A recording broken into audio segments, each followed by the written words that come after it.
केंद्र सरकार चाहे कितनी कोशिश कर ले बेटी बचाओ बेटी पढ़ाओ के नारे को लेकर, इस बीच नारे को साफ तौर पर धूमिल करते कुछ ऐसे परिवार भी हैं जो दहेज के लोभी हैं।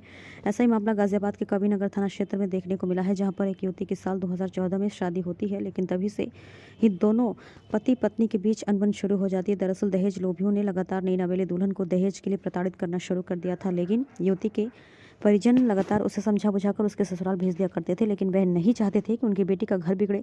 भाई उनके द्वारा बेटी के ससुराल पक्ष को लगातार ये कहा जाता रहा है कि हम आपकी दहेज की मांग को पूरा करने में सक्षम नहीं हैं, लेकिन हमसे जितना हो सकेगा हम अपनी बेटी की खुशी के लिए देते रहेंगे। इसी का फायदा उठाते हुए दहेज को भी परिवार ने लगातार विवाहिता को परेशान करना शुरू कर दिया। तभी वो लोग कहते हैं कि उसकी नौकरी चली गई, इस वजह से घर से पैसा लेकर आओ जिससे कि हमारे हालात ठीक हो सकें। इन तानों को सुनकर विवाहिता अपने वैवाहिक जीवन को किसी तरह काट रही थी, लेकिन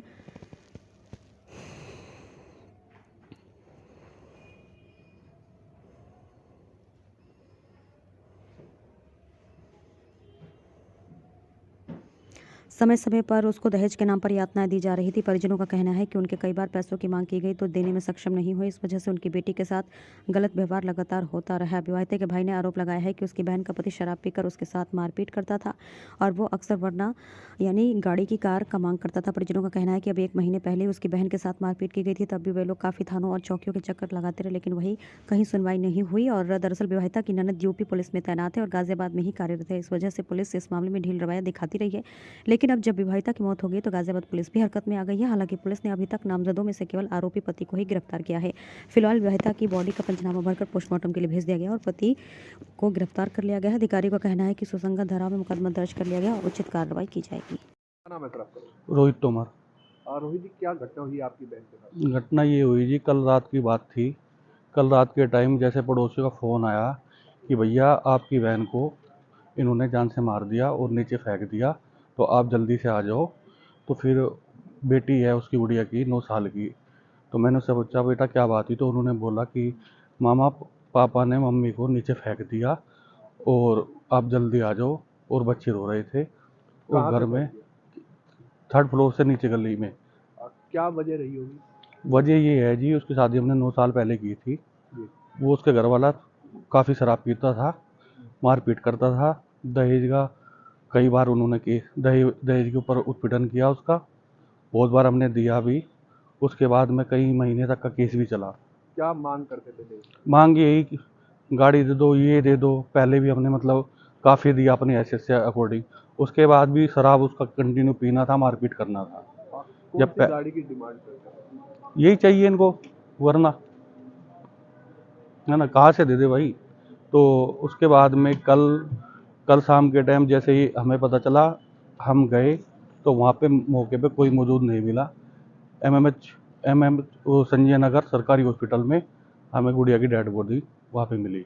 आपने इस मामले में एफआईआर दर्ज कराई है पुलिस ने। अभी हमने चारों को दोषी लिया है, उसकी सासू, उसका भाई और उसकी ननद, जो कि यूपी पुलिस में है, जिसकी वजह से कई बार हमने यहाँ पे मुकदमा दर्ज कराया है, बट हमारी सुनवाई नहीं हो पाई। कितनी बार। कितने साल हो गए?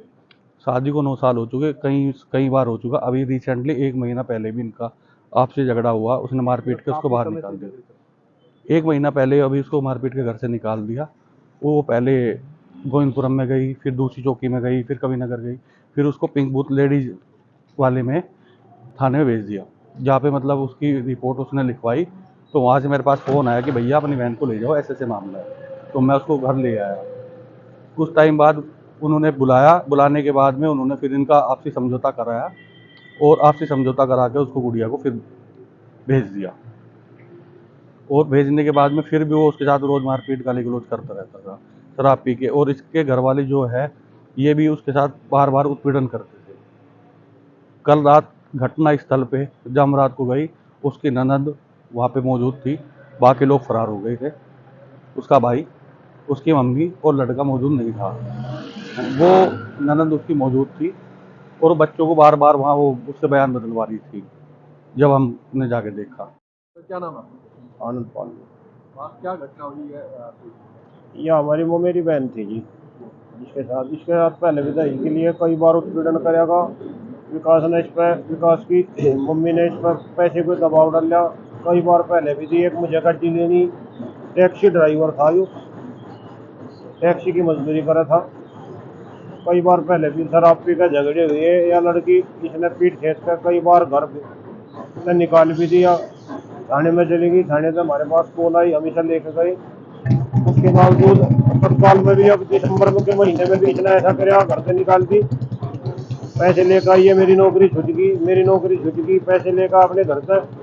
इस बीच में महिला SHO जो पिंक बूथ पुलिस चौकी, महिला चौकी की, मतलब दहेज के लिए परेशान किया करते थे। दहेज के लिए इसने अब मेरी नौकरी छूट गई और अपने घर से पैसे ला, मेरी नौकरी छूट गई, अपने घर से पैसे ला, इस बात का प्रेशर था। अब कल रात क्या हुआ था?